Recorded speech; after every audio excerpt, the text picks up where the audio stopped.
a manuscript that he basically came across.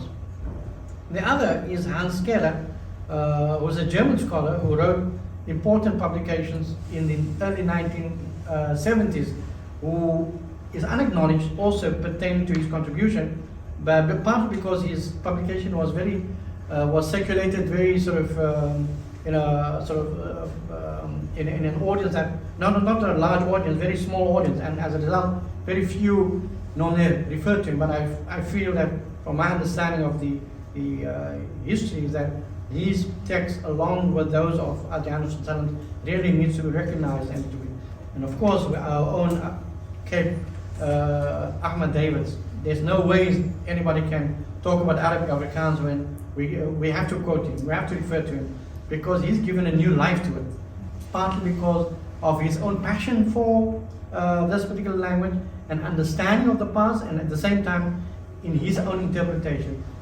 I mean, no interpreter is perfect, so there are faults in some of his work, but on the whole, I think he's just done wonders to this community, so we need to sort of draw on him. And interestingly, a very sort of slim publication was published by, I think, Litnet or the sort of organization basically that was also involved in his previous publication, the Afrikaans of the Cape Muslims. So the other text is in Afrikaans as such, which is also informative. Now, the production of Ajami manuscripts, this is sort of an issue that I think we are concerned with, because many of the manuscripts that Dr. Darcy has and others have basically have some unique ones. I say unique, underline, I want to underset, underscore, they are unique because there's not to be found anywhere in South Africa.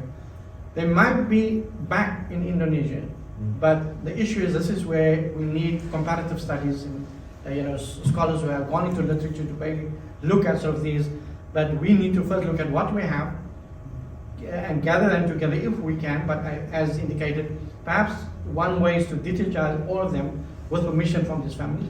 But more importantly, my feeling is, and I think like I spoke to Kami also, and we all feel that if we can get these manuscripts to the archives, house them here, have them made accessible, I think it will be not only good for the families, but not only for this institution, but for the community and for the generations to come, because it will be here, it won't be lost.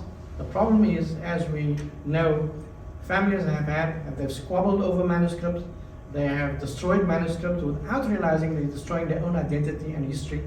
And these are part of our concerns, and we just feel that something more efforts need to be made to basically, even if we have to buy it from those families, basically give them and some honorarium, or if they want more money. Of course, these days it's all about money sometimes, and it's just so sad that they have had to sort of come to that. But this is an issue. Again, I'm not going to talk about all of these points, but I want to basically specifically come to two catalogs that I should say that but way back in 2006, the Indonesian Consul General who was here, Muhammad, you also bear this out, they also tried to basically have a seminar. So there was an effort made, but it didn't go far, unfortunately, far in the sense that at least from that point we should have already had some of these manuscripts sort of conserved. But as we say, again, it's never too late. It is still there, so we need to make new efforts. Now, the two important catalogs related to what Jane indicated in terms of, I think, is important. At least we have records of them, records in terms of on paper as to who basically has what. And so, as you can see, I tried to just take some of the list. Like Ahmad Davids has 6 and in brackets 13 manuscripts. Muhammad Khilmi hardly has 4. Dr. Darcy has 8. South African Cultural History Museum has 7. I don't want to explain why the brackets, but I think they are, because there are some differences in some of these, and that's the reason for that. Haji Hussein Alawi Abdul Karim had 2. Hassan Sali also passed away, like Hussein, and Nur Hayoud, who had passed away, had 10, and Muhammad Lutfi Fendu were 13. So these were the ones that Munazzam attached to the Perpustakaan Negara in Malaysia, collected in 1998. So that was an invaluable collection, which I think we should all at least, and I say this partly because unfortunately as African researchers we weren't on top of our game. In other words, we basically sort of latlamachis or sort of latecomers in a sense, that we don't, instead of really grabbing the bull by the horn, we sort of let it run still, and this is part of the problem. So we are very grateful to Munazza's contribution. Then, interestingly, we have another contribution by because my eyes are, by a Indonesian scholar who basically compiled, who came later in 2016, 14. Sorry, my dates are just 2006 or 7, somewhere there. Who also decided to do the same rounds, go to some of these individuals, and in addition got others.